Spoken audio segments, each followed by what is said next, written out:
की सफलतापूर्वक चांद की सतह पर लैंडिंग के बाद अब रोवर प्रज्ञान पर दुनिया की निगाहें टिकी हैं, क्योंकि अब रोवर प्रज्ञान ही चांद की रहस्यमय दुनिया से पर्दा उठाने वाला है। तो रोवर का क्या काम रहने वाला है, ये हम आपको एक एक करके ग्राफिक्स के जरिए बताने की कोशिश करते हैं।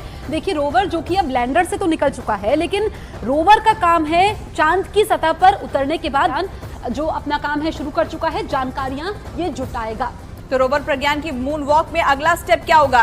रोवर प्रज्ञान चांद पर 14 दिनों तक रहेगा और वहां पर रिसर्च करेगा और ये डेटा धरती पर भेजेगा। 14 दिन तक चांद के दक्षिणी ध्रुव पर रिसर्च करेगा। तो 14 दिन काफी ज्यादा महत्वपूर्ण हो जाते हैं और 500 मीटर के दायरे में रोवर जानकारी जुटाएगा, ये सबसे ज्यादा महत्वपूर्ण है। और देखिए, इस दौरान आपको बता दें कि चंद्रमा की संरचना की जानकारी भी ये रोवर प्रज्ञान जो है वो जुटाएगा, जो अपने काम में लग भी चुका है।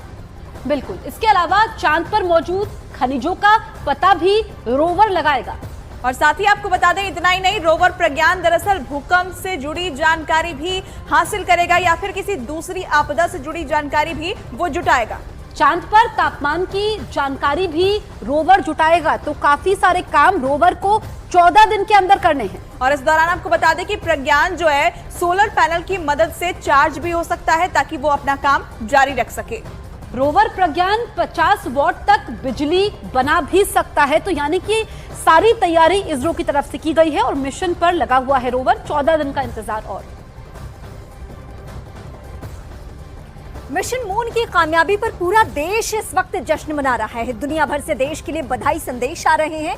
अब अगले 14 दिन तक रोवर प्रज्ञान चांद की रहस्यमयी दुनिया की जानकारी जुटाएगा।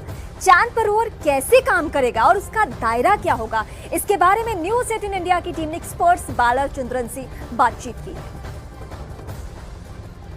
भारत चांद पर पहुंच चुका है, उसके बाद अब आगे क्या होगा? भारत का रुतबा विश्व के स्पेस की दुनिया में कितना बढ़ा है और अब जो प्रज्ञान रोवर है वो किस तरह से आगे काम करेगा और वो जो जानकारी जुटाएगा किस तरीके से वो दुनिया के लिए महत्वपूर्ण होने वाली है। इस वक्त हमारी मौजूदगी नेहरू तारामंडल में है, जहां पर आप देखेंगे एक चंद्रयान 3 का एक रेप्लिका है, एक मॉडल है। देखिए, अब जो घड़ी थी वो हमारे सबसे जो चैलेंजिंग थी वो ये था कि जो विक्रम लैंडर था वो सॉफ्ट लैंडिंग करे। वो लैंडिंग हमने देखी, सॉफ्ट लैंडिंग की, और अब बताया जा रहा है कि जो प्रज्ञान रोवर है वो भी निकल चुका है। हमारे साथ बातचीत करने के लिए मौजूद हैं नेहरू तारामंडल के एक्सपर्ट बालाचंद्रन जी। पहले तो आप ये बताएं कि ये कितनी बड़ी उपलब्धि है और फिर आगे बात करेंगे।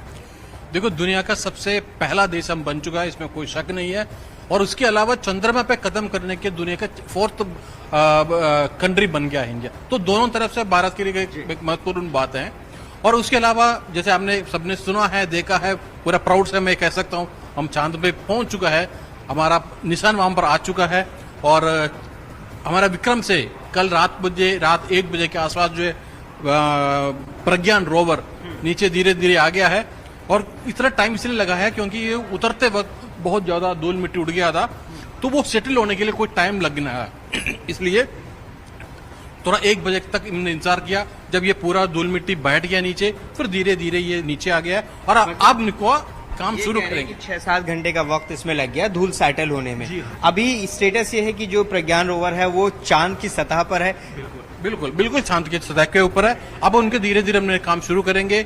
सबसे पहले इसमें जो स्पेशल जो कैमरे लगे हुए हैं, और सबसे पहले इनका है जो लैंडर है, लैंडर जो है प्रज्ञान का भी फोटो खींचेगा और प्रज्ञान जो है लैंडर का फोटो भी खींचेगा। और ये दोनों तस्वीर ISRO बाहर अभी भी निकालेगी, अभी बाहर नहीं निकाला, शायद वो 1-2 दिन में शायद। सर, यही वो सबसे महत्वपूर्ण चीज है। महत्वपूर्ण तो पूरा है, ये पूरा चंद्रयान मिशन बहुत इंपॉर्टेंट है, लेकिन ये इसका रोल क्या रहने वाला है? जो प्रज्ञान रोवर है यही इसी तरह से कुछ रोवर है जिसमें ये चांद की सतह पर रन करेगा और क्या क्या जानकारियां इकट्ठा करेगा और वो दुनिया के लिए कितनी इंपॉर्टेंट होगी? मेन जो काम वहां पर जो काम करना है वो सारे प्रज्ञान रोवर को ही करना है, क्योंकि जो प्रज्ञान रोवर से जो भी इंफॉर्मेशन वो देगा, जो भी वहां पर जो एक्सपेरिमेंट वो करेगा, जो पानी का हो, जैसे भी एक्सपेरिमेंट वो करेगा, उनका इंफॉर्मेशन हमें डायरेक्ट नहीं देगा, ISRO को डायरेक्ट नहीं मिलेगा।